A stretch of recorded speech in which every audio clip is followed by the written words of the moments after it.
الحمد لله رب العالمين، والصلاة والسلام على سيد المرسلين وعلى آله وأصحابه أجمعين، أما بعد. فأعوذ بالله من الشيطان الرجيم. بسم الله الرحمن الرحيم. ولله على الناس حج البيت من استطاع إليه سبيلا ومن كفر فإن الله غني عن العالمين.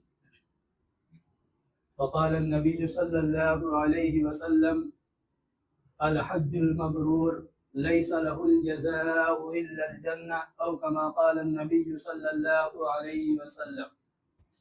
قرآن کریم کی ایک آیت مبارکہ تلاوت کی ہے اور آپ صلی اللہ علیہ وسلم کی ایک احادیث پڑھی ہے. اللہ تبارک و تعالی دونوں کی روشنی میں حق بات کہنے کی اور ہم سب کو اس پر عمل کی توفیق عطا فرمائے. ہمیں اور آپ کو اللہ تبارک و تعالی نے جو دین دیا ہے اس دین کی بنیاد 5 چیزوں پر فرمائی گئی ہے. ان میں سے پہلا لا الہ الا اللہ، یعنی اس بات کی تصدیق کہ اللہ تبارک و تعالی تنہا ہے، اس کا کوئی شریک نہیں. اور اسی میں دوسرا جز ہے محمد الرسول اللہ، یعنی محمد صلی اللہ علیہ وسلم یہ اللہ کے رسول ہیں. اس کلمے کے اقرار کے بعد فوراً جو فریضہ عائد ہوا وہ دوسری چیز نماز ہے. نماز کے بعد روزہ ہے، زکوٰۃ ہے، اور سب سے آخر میں جا کر حج ہے. اس لیے آپ غور کریے کہ یہ جو 5 چیزیں آئی ہیں، یعنی کلمہ توحید، یہ تو ایک معرفت ہے، لیکن اس کے بعد جو چیزیں آ رہی ہیں ان کی جو فرضیت قرآن کریم میں بیان کی ہے وہ دوسری طرح ہے. لیکن جہاں اللہ نے حج کو بیان کیا ہے تو اس کی فرضیت کا جو انداز ہے وہ بڑا نرالا ہے. تو یہاں تقابل آپ جب کریں گے تو ان تینوں ارکان میں، چاہے نماز ہو، روزہ ہو یا اس کے علاوہ زکوٰۃ ہو، ان تینوں میں اللہ نے اپنے نام کو ذکر نہیں کیا ہے. اگر ذکر کیا ہے تو کہاں پر؟ حج میں. ہمارے معاشرے میں ایک بات چلتی ہے کہ جب آدمی فارم بھرتا ہے، نام آ جاتا ہے، تو اب لوگ سوال کرتے ہیں یا پوچھتے ہیں اعزاء اقارب، بھائی کہاں جا رہے ہو؟ تو ہم کیا کہتے ہیں؟ بھائی حج کرنے جا رہے ہیں. مقابلے میں کیا آ رہا ہے؟ وَلِلَّهِ عَلَى النَّاسِ، یعنی یہ بات سمجھائی جا رہی ہے کہ جب لوگ پوچھیں کہاں جا رہے ہو، اللہ سے ملنے جا رہا ہوں، اللہ سے ملاقات کے لیے جا رہا ہوں. اس کے علاوہ دوسرا اس کے معنی دوسرے معنی جو بیان کیے گئے وہ کیا ہیں؟ بھائی یہ سب کچھ کس کے لیے؟ یعنی اتنا روپیہ خرچ کر رہے ہو، اپنے آپ کو مشقت میں ڈال رہے ہو، اور راستے کی جو صعوبتیں ہیں اسے برداشت کر رہے ہو، یہ سب کس لیے؟ وَلِلَّهِ، اللہ کے لیے. یہ ساری مشقتیں، ساری پریشانیاں، یہ سب کچھ اللہ کے لیے. اس کے تیسرے معنی بھی بیان کیے گئے کہ محبتوں کا جو راستہ ہے وہ مشقتوں کے بغیر طے نہیں ہو سکتا. محبوب سے ملاقات کے لیے مشقتوں سے گزرنا، پریشانیوں سے گزرنا، یہ اس عشق کا اور محبت کا لازمی جز ہے. لہذا سفر کے اندر جتنی پریشانیاں آنے والی ہیں، یہ تمام پریشانیاں اس تصور کے ساتھ آسان ہوں گی کہ بھائی یہ اللہ کی محبت کے لیے، اللہ سے عشق کے اندر گہرائی قائم کرنے کے لیے ہیں. لہذا یہ تمام پریشانیاں جو راستوں کی ہیں یہ کیا ہو جائیں گی؟ آسان ہو جائیں گی. پھر اگر وہاں کھانا وقت پر نہیں ملا تو زبان پر واویلا نہیں ہوگا. اگر ساتھی نے کوئی ہمارے مزاج کے خلاف کام کر دیا تو ہم طیش میں نہیں آئیں گے. یہ سارے تصورات کے ساتھ اگر آپ جائیں تو پھر وہاں حجاج کرام، جس کو قرآن نے کہا وَلَا فُسُوقَ وَلَا جِدَالَ فِي الْحَجِّ، کہ دیکھو خبردار، حج کے اندر کوئی بیہودہ بات، کوئی لڑائی جھگڑا یہ ہونا نہیں چاہیے. کیوں؟ اللہ تک پہنچنے کا یہی راستہ ہے. مشقتوں سے گزرے بغیر کوئی اپنے مقصد تک نہیں پہنچ سکتا.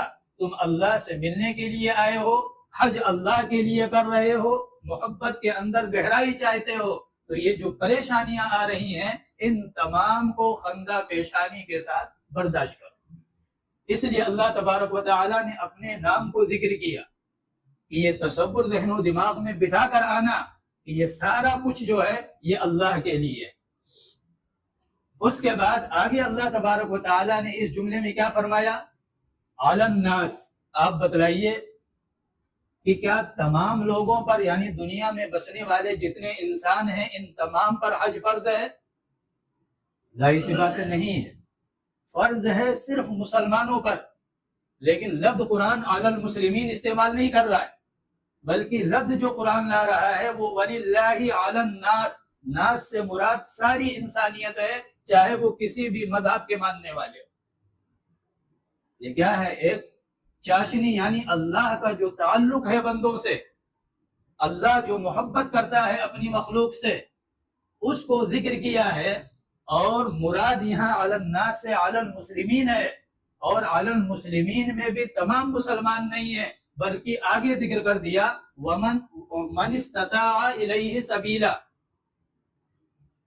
اللہ یہ فرما رہا چاہت تو یہ ہے، تمہارا رب یہ چاہتا ہے کہ دنیا میں جتنے بسنے والے انسان ہیں یہ تمام ہمارے دربار میں حاضر ہو جائے، یعنی دوسرے مذہب کے جو ماننے والے ہیں وہ بھی کلمہ پڑھیں اور آ جائیں اور اللہ سے ملاقات کر لیں۔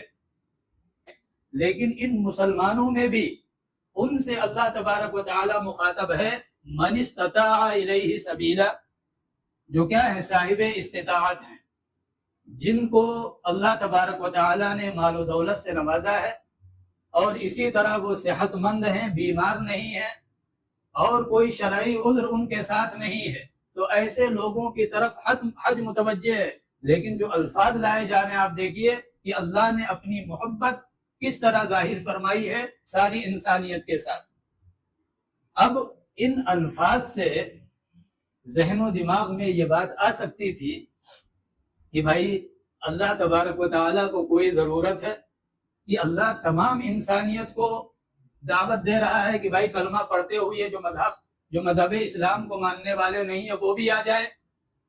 آگے اللہ نے اس بات کو کلیئر کر دیا کہ دیکھو ضرورت ہمیں نہیں ہے۔ وَمَن كَفَرَ فَإِنَّ اللَّهَ غَنِيٌّ عَنِ الْعَالَمِينَ، یہاں کفرہ سے مراد وہ کافر نہیں ہے جسے ہم اور آپ ہندو یا غیر مسلم کہتے ہیں، بلکہ یہاں کفرہ سے مراد یہ ہے کہ جو صاحب استطاعت ہیں، جو آ سکتے ہیں، کوئی شرعی عذر نہیں ہے، اس کے باوجود وہ حج کو نہیں آ رہے، ومن کفر انکار کر رہے، فإن اللہ غنی عن العالمین، تو یاد رکھو کہ اللہ سارے عالم سے کیا ہے؟ بے نیاز ہے۔ اللہ نے یہ بیان کیا کہ یہ جو کچھ میں کہہ رہا ہوں یہ اس لیے نہیں ہے کہ ہماری ضرورت ہے، بلکہ محبت کی بنیاد پر یہ چیز کہی جا رہی ہے، لہذا اگر انکار کر دو گے، حج فرض ہونے کے باوجود نہیں آؤ گے، تو اللہ بے نیاز ہے سارے عالم سے، اس عالم میں بسنے والے جتنے مسلمان ہیں ان کے کسی عبادت کا اللہ محتاج نہیں ہے۔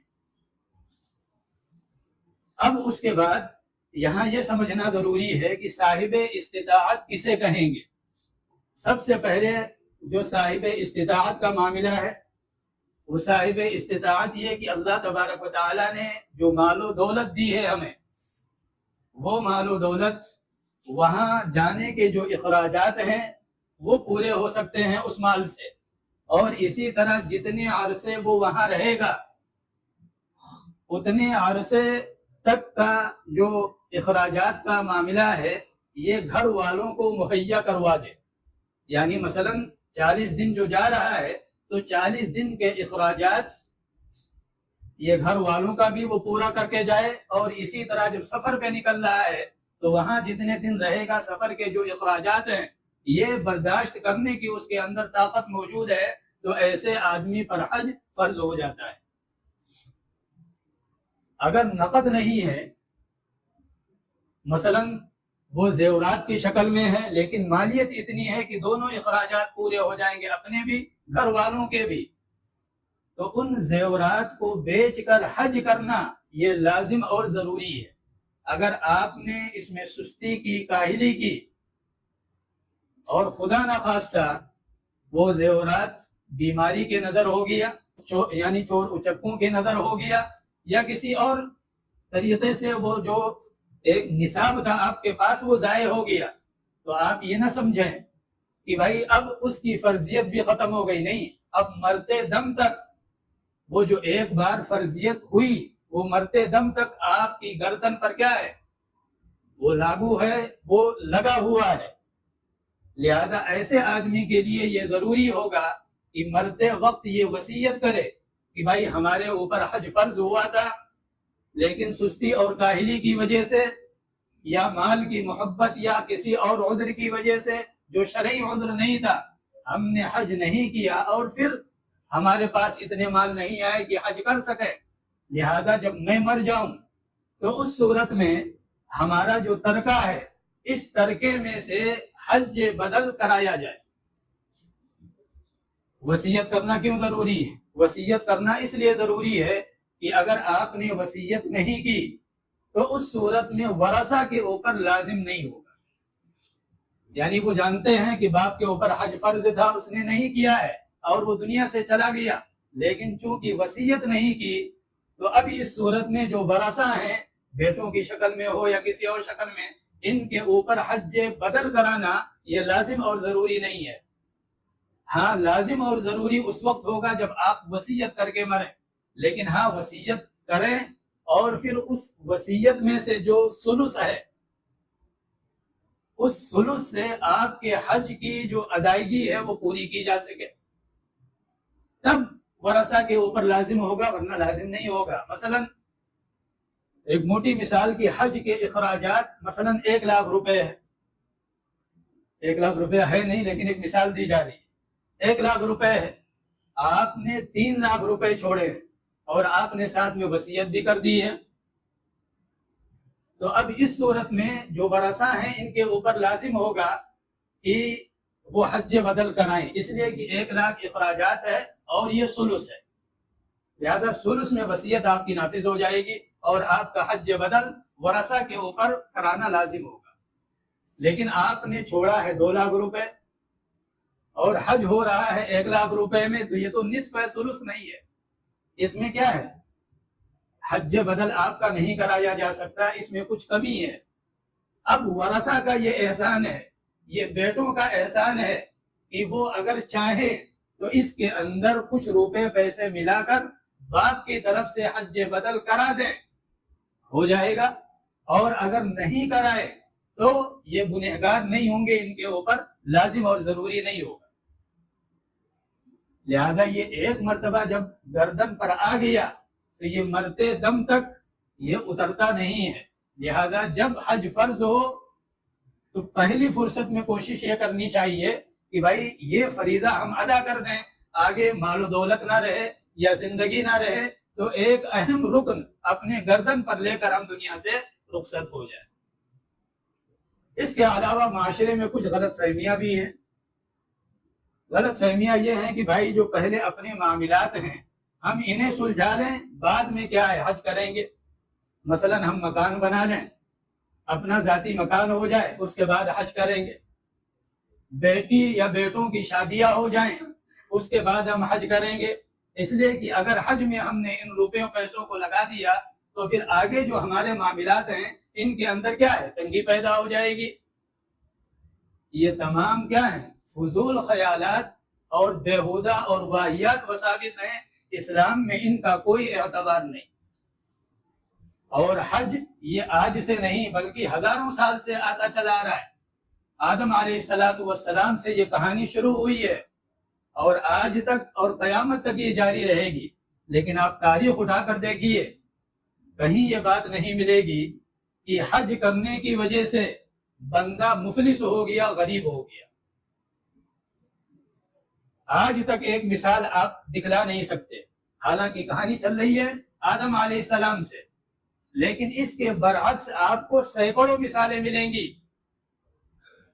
کہ آدمی تنگ دست تھا، غریب تھا، لیکن وہ کسی طرح کیا ہے، وہ حج یا عمرے کو پہنچ گیا اور اس کے بعد اس کی زندگی کے اندر کیا ہے، وسعت پیدا ہو گئی، مال و اسباب کے اندر برکت پیدا ہو گئی. یہ مثالیں وافر مقدار میں موجود ہیں اور قرآن نے بھی کہا لِيَشْهَدُوا مَنَافِعَ لَهُمْ وَأَذِّنْ فِي النَّاسِ بِالْحَجِّ يَأْتُوكَ رِجَالًا وَعَلَى كُلِّ ضَامِرٍ يَأْتِينَ مِنْ كُلِّ فَجٍّ عَمِيقٍ. آگے فرمایا لِيَشْهَدُوا مَنَافِعَ لَهُمْ، ابراہیم آواز لگائیے اور سارے لوگوں کو بلائیے. وہ جب دبلی اور اس طرح کی اونٹنیوں پر جب وہ آئیں گے تو ان کے استقبال میں یاتوک آپ رہیں گے، ان کا استقبال کریے. اور یہ جو انہیں دعوت دی گئی، اللہ فرما رہا لیشہدوا منافع لہم، تاکہ وہ کھلی آنکھوں حج کے منافع دیکھیں. منافع کیا ہیں؟ بے شمار ہیں، ان کا احاطہ ممکن نہیں، لیکن ان میں ایک چیز ہے کہ مال و اسباب کے اندر برکت اور وسعت. یہ قرآن کہہ رہا. اب ہم یہ بنائے بیٹھے ہیں کہ بھائی پہلے بیٹوں کی شادیاں کرتے ہیں پھر حج کریں گے.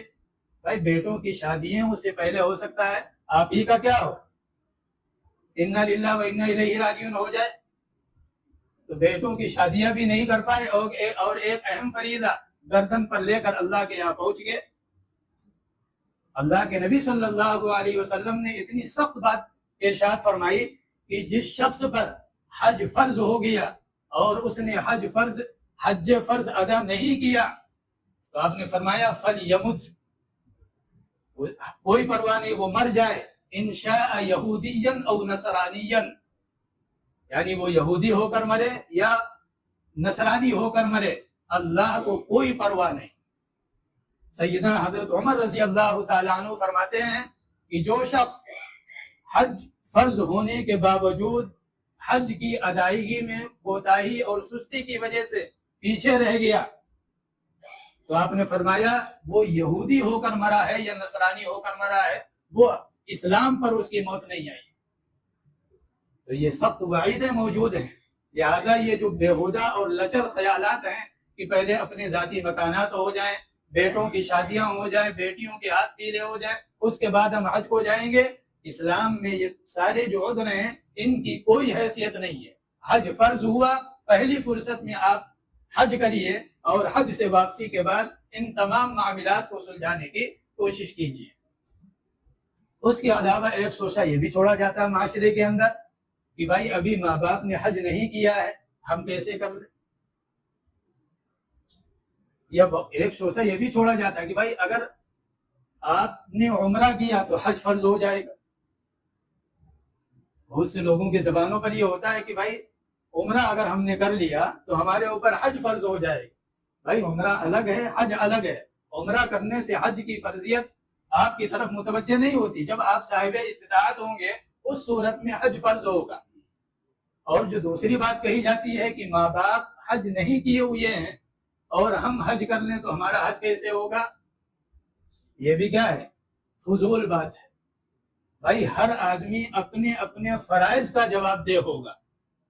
اگر والدین صاحب استطاعت نہیں ہیں اور وہ حج نہیں کر رہے ہیں لیکن آپ کو اللہ تبارک و تعالیٰ نے صاحب استطاعت بنا دیا تو اس صورت میں والدین کے اوپر حج تو فرض نہیں ہے لیکن آپ کے اوپر حج فرض ہو گیا. اب آپ حج کریے، والدین چاہے حج کریں یا نہ کریں، اس لیے کہ ان کے اوپر حج تو فرض نہیں ہے. آپ بتلائیے کہ والدین اگر نماز نہیں پڑھ رہے ہیں تو کیا آپ بھی نماز چھوڑ دیں گے؟ آپ یہ کہیں کہ بھائی والدین ہمارے بے نمازی ہیں، ہم نماز پڑھیں گے، کیسے نماز ادا ہوگی؟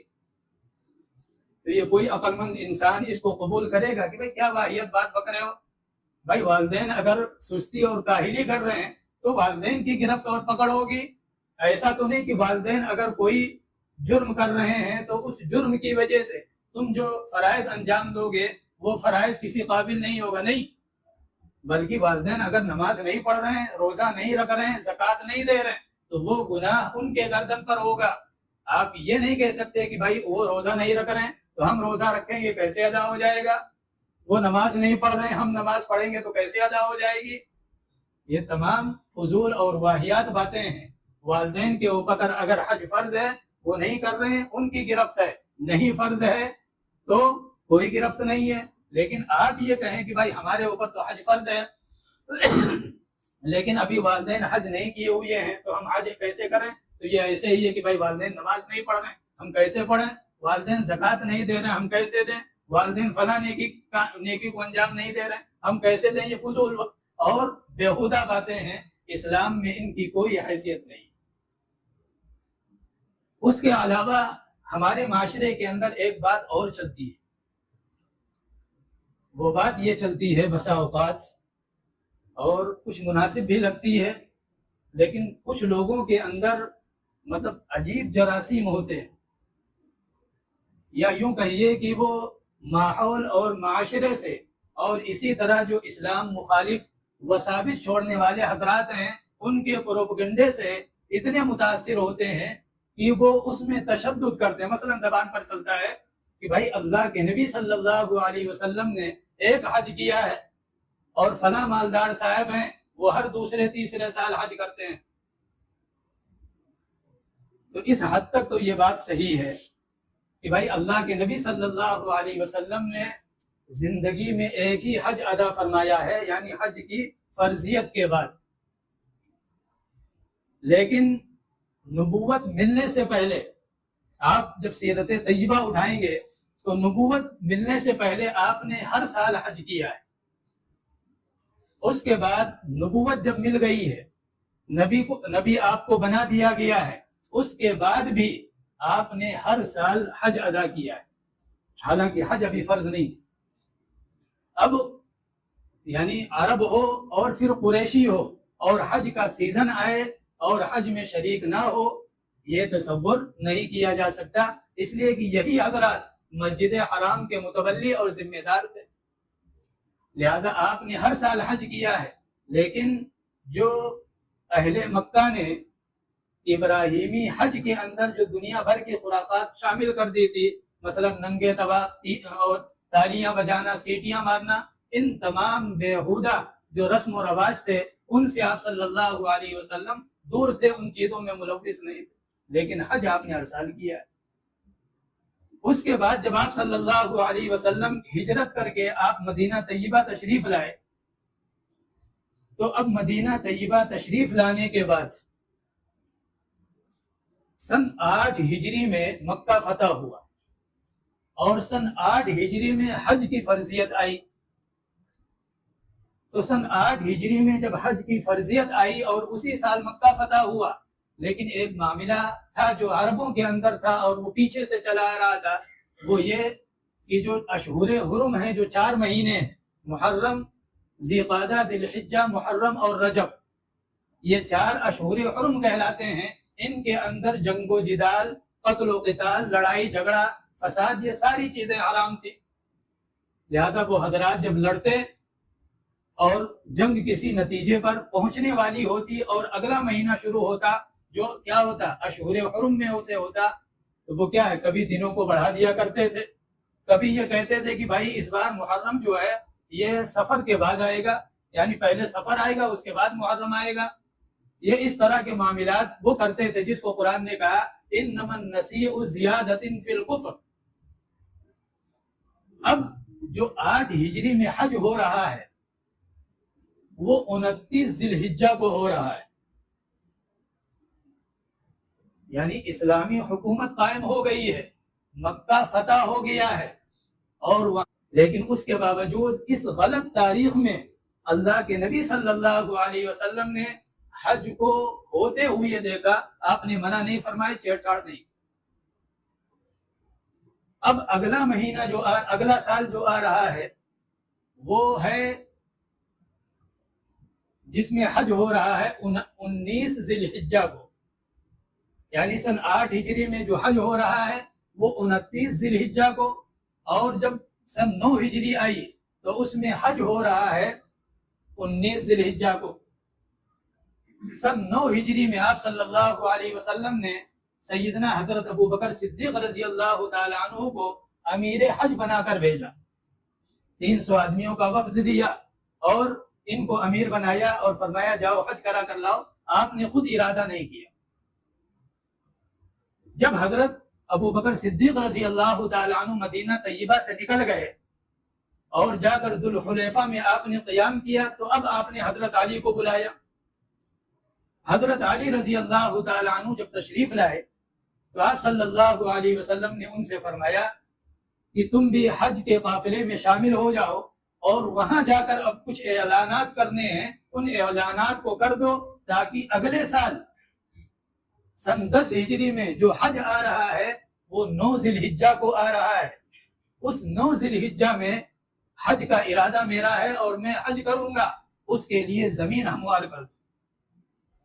وہ اعلانات کیا تھے؟ اعلانات یہ تھے کہ جن سے کوئی معاہدہ ہے وہ معاہدہ اپنی مدت پوری کرے گا، اور اس معاہدہ کی مدت پوری ہونے کے بعد کوئی نیا معاہدہ نہیں ہوگا، ایک اعلان۔ دوسرا یہ کہ اگلے سال کوئی مشرک حج کے لیے نہیں آئے گا۔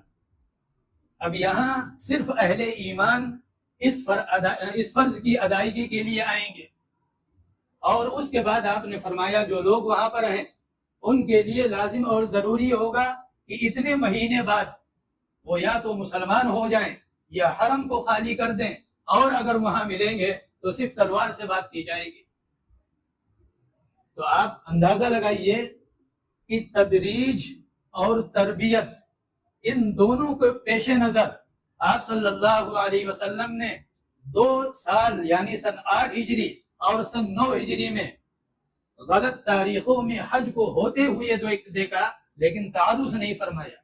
کیوں؟ اس لیے کہ ہو سکتا تھا، یعنی کوئی یقینی نہیں ہے، ہو سکتا ہے کہ حج سے جب چھیڑ چھاڑ کیا جائے تو یہ جو مسلمان ہیں ان کے اندر کچھ شکوک و شبہات پیدا ہو جائیں، لہذا اللہ کے نبی صلی اللہ علیہ وسلم نے ان 2 سالوں میں حج نہیں فرمایا۔ اب جو 10 ہجری آ رہی ہے اس میں آپ نے حج کا اعلان فرمایا، اور 1.25 لاکھ مجمع کے ساتھ آپ کیا ہیں؟ عرفات میں موجود ہیں، مینا میں، مزدلفہ میں، تمام اس میں 1.25 لاکھ مجمع کے ساتھ آپ کی حاضری ہے۔ یہ جو آپ صلی اللہ علیہ وسلم نے جو یہ سن 10 ہجری میں جو آپ نے حج فرمایا، اس کے بعد آپ بتلائیے کیا اگلا سال یہ آپ کی زندگی میں آیا؟ آپ صلی اللہ علیہ وسلم کی جو حیات طیبہ ہے نبوت کے بعد والی، وہ کتنے سال ہے؟ وہ 23 سال ہے۔ 13 سال مکہ مکرمہ میں اور 10 سال مدینہ طیبہ میں، یہ 23 سال نبوی دور کے بنتے ہیں۔ تو ہجرت سے پہلے آپ نے ہر سال حج کیا ہے، اور ہجرت کے بعد آپ صلی اللہ علیہ وسلم نے سن 10 ہجری میں جب حج اپنے وقت پر ہو رہا تھا اور 9 ذی الحجہ کو جب حج کا رکن آ رہا تھا، تب آپ نے حج کا اعلان فرمایا۔ 8 میں 29 ذی الحجہ کو حج ہوا، مکہ فتح ہونے کے بعد بھی آپ نے نہیں چھیڑا۔ اس کے اگلے سال سن 9 ہجری میں 19 ذی الحجہ کو حج کیا گیا۔ آپ نے ابو بکر صدیق رضی اللہ تعالیٰ عنہ کو امیر حج بنا کر 300 ساتھیوں کے ساتھ بھیجا، لیکن آپ نے یہ نہیں کہا کہ بھائی یہ کیا غلط رسم ہو رہا ہے اور حج کی تاریخ یہ ہے، اس تاریخ میں حج ہونا چاہیے، کوئی تعارض نہیں۔ اس لیے کہ سن 10 ہجری میں وہ غلط دورانیہ پورا کر کے تقریباً 36 سال بعد حج اپنے وقت پر آ رہا تھا، آپ نے انتظار کیا۔ یہ کیا ہے؟ یہ تدریج ہے، یہ تربیت ہے جو آپ صلی اللہ علیہ وسلم نے اپنائی، اور اس کے بعد پھر آپ دنیا سے رخصت ہو گئے، تو آپ نے حج تو ایک ہی کیا ہے، لیکن اب آگے بڑھیے۔ جو کہتے ہیں نا کہ بھائی اللہ کے نبی نے ایک حج کیا ہے اور فلاں مالدار ہیں یا فلاں ہیں یہ ہر سال حج پہ جا رہے ہیں، یہ اگر غریبوں کو دے دیتے، یہ فلاں کو دے دیتے، یہ فلاں کام میں لگا دیتے، یہ سب ناسمجھی کی بات ہے۔ اللہ نے جس کو حج کی توفیق دی یا حج کی محبت دلوں میں ڈال دی، وہ کیا دوسرے جو اسلامی تقاضے ہیں ان سے وہ پیچھے رہے گا؟ کوئی ضروری ہے کہ وہ اعلان کرے کہ بھائی ہم اتنا مال فلاں جگہ لگا رہے ہیں، ہم فلاں کو دے رہے ہیں، یا فلاں بیواؤں کا ہم مدد کر رہے ہیں، یا فلاں یتیموں کے اخراجات تعلیمی جو ہیں ہم برداشت کر رہے ہیں؟ اعلان نہیں کرے گا۔ اس کے بعد آپ دیکھیے سیدنا حضرت ابو بکر صدیق رضی اللہ تعالیٰ عنہ کا دور، آپ کا جو پہلا سال ہے اس پہلے سال میں ارتداد اور جھوٹے مدعیان نبوت اور طرح طرح کی چیزیں آپ کے سامنے آئی۔ پورا سال آپ نے ان سے نپٹنے میں اور ان تمام برائیوں کو ختم کرنے میں صرف کیا، موقع حج کا نہیں ملا۔ لیکن اگلے سال آپ رضی اللہ تعالیٰ عنہ نے حج ادا کیا، اس کے بعد دنیا سے رخصت ہو گئے۔ اب اس کے اگلے سال حضرت عمر رضی اللہ تعالیٰ عنہ ان کے بعد جب خلیفہ بنے تو آپ کا جو دور ہے وہ عدل و انصاف، امن، چین، سکون ان تمام کا ہے، لہذا آپ نے 10 سال ہر سال حج کیا اور امیر حج بن کر آپ نے لوگوں کو حج کرائے 10 سال۔ اس کے بعد سیدنا حضرت عثمان غنی رضی اللہ تعالیٰ عنہ ہیں، ان کی جو خلافت ہے وہ 12 سال ہے، انہوں نے 11 سال حج کیا ہے، امیر حج بن کر مدینہ طیبہ سے مکہ مکرمہ تشریف لے گئے ہیں، اور جو 12واں سال ہے اس میں بلوائیوں کا معاملہ ہے، بلوائیوں نے مسجد نبوی میں جب نماز پڑھنے سے روک دیا تو حج کی اجازت کیسے دیں گے؟ اس کے بعد سیدنا حضرت علی رضی اللہ تعالیٰ عنہ ہیں، تو سیدنا حضرت علی رضی اللہ تعالیٰ عنہ کے بارے میں یہ بات آتی ہے کہ انہوں نے خلافت سے پہلے بہت حج کیے ہیں، لیکن کتنے کیے ہیں وضاحت نہیں ملتی۔ لیکن جب آپ نے باغڈور سنبھالی ہے، جب خلافت کی ذمہ داری آپ کو دی گئی ہے، تو اس کے بعد وہ جو 5 سال ہے، 5 سال جو فتنے ہیں اور 1.25 لاکھ تقریباً مسلمان ایک دوسرے کے تلوار سے جو شہید ہوئے ہیں، ان تمام میں آپ کا جو 5 سال ہے وہ گھرا ہوا ہے، یہاں تک کہ ایک بستی بھی اسلام کے دائرے میں مزید داخل نہیں ہوئی ہے، بلکہ جہاں سیدنا عثمان غنی اسلامی دائرہ چھوڑ کر گئے تھے اسی دائرے کے اندر اسلام محدود رہا، اور مزید یہ کہ تقریباً 1.25 لاکھ مسلمان آپس میں ایک دوسرے کے تلواروں سے شہید ہوئے۔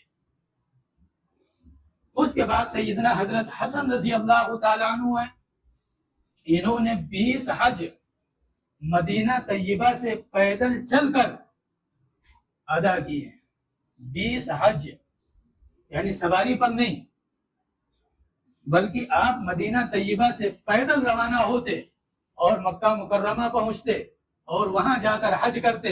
یہ کتنے سال؟ 20 سال تک۔ اور آپ رضی اللہ تعالیٰ عنہ فرماتے تھے کہ بھائی مجھے شرم آتی ہے کہ میں اللہ کے گھر میں ایک مرتبہ بھی پیدل حاضر نہ ہوں۔ اس کے بعد پھر آپ یعنی اٹھاتے چلے جائیے، کہیں پر بھی یہ نہیں ملے گا کہ کسی نے ایک حج کے بعد کیا کیا ہو، خاموشی اختیار کر لی، اس لیے کہ یہ عبادت ہے ہی ایسی کہ آپ ایک مرتبہ چلے جائیے، پھر آپ شوق دیکھیے، پھر جو ایک جذبہ ابھرتا ہے، جو وہاں بار بار جانے کی خواہشیں بیدار ہوتی ہیں۔